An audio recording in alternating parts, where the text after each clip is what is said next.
In this video, we're going to review a concept that we introduced in Lesson 6 called the X stroke. If you don't know what I'm talking about, make sure you go back and view that lesson first. Here, we're going to incorporate the upper manual. You're actually going to start there, play the X stroke exercise, and move out of the upper manual down to the lower manual. During these 4 bars, it's important that you start the single independence with mallet 2. It will first start on the D flat, and then in the second bar, it will start on the E flat. Watch the sticking very carefully. If you mess up the sticking, you're losing the whole concept. The X stroke is allowing you to play mallet 2 on a higher note than mallet 3 would already be. Again, go back and review Lesson 6 if you need help with that.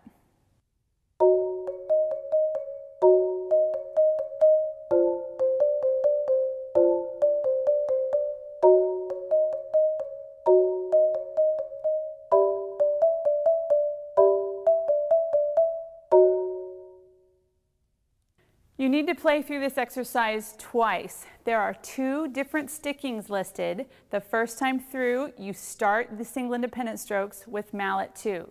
When you repeat this exercise though, make sure you start the single independent strokes with mallet 3. That way you can practice your X stroke starting with either mallet. Since this exercise does include 2 different concepts, you may want to isolate them. If you need to, play just the double vertical strokes first. You start high on the upper manual, move down to the lower manual. If you need to play through those a few times just to get comfortable with the double verticals, that's fine. Then second, you can go ahead and just practice the single independence in each bar with both stickings if you need to. That way you can isolate these 2 concepts so you know you have them right before you combine them into the full exercise. In this video, we're going to address only single independence, but now, of course, we're incorporating that upper manual. This is the same concept we addressed in Lesson 2. I'm going to have you work on your single independent strokes at the interval of a fifth, but you're going to incorporate the upper manual. This time, you're going to start with the notes A and E, and then you will move to B flat and F. Even when you play single independent strokes, your body moves very, very similarly to the way you moved when you played double verticals. If you need to, remind yourself of the body position you used in 11.3. We started with the A and the E and moved to the B flat and the F as double vertical strokes. Now you're going to play single independence and you just need to hold the interval and then move with that same body position.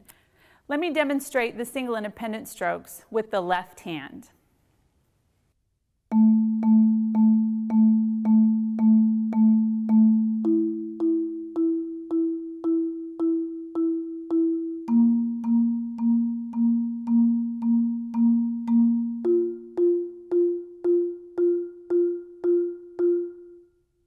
When you use 2 hands when playing this exercise, your left hand is going to need to prepare that movement to the B flat and the F before the right hand has finished playing the last E. It's not a big movement, but while you are playing in this position, your left hand will slightly move to the new position.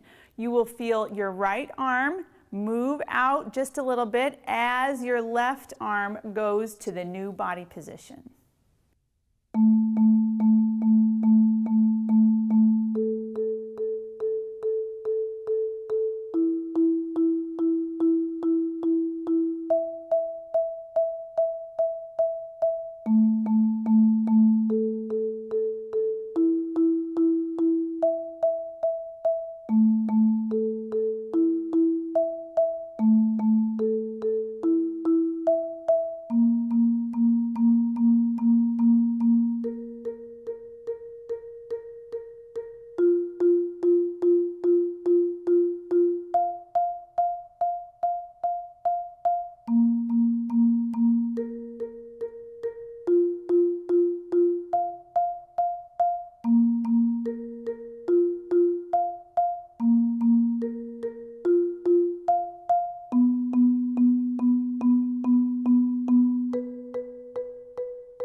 You can play this exercise as slow as you need to and increase it, but you do need to get to a decent tempo eventually. If this exercise is a struggle for you, you should probably go back to lesson 2 and work on it without incorporating the upper manual.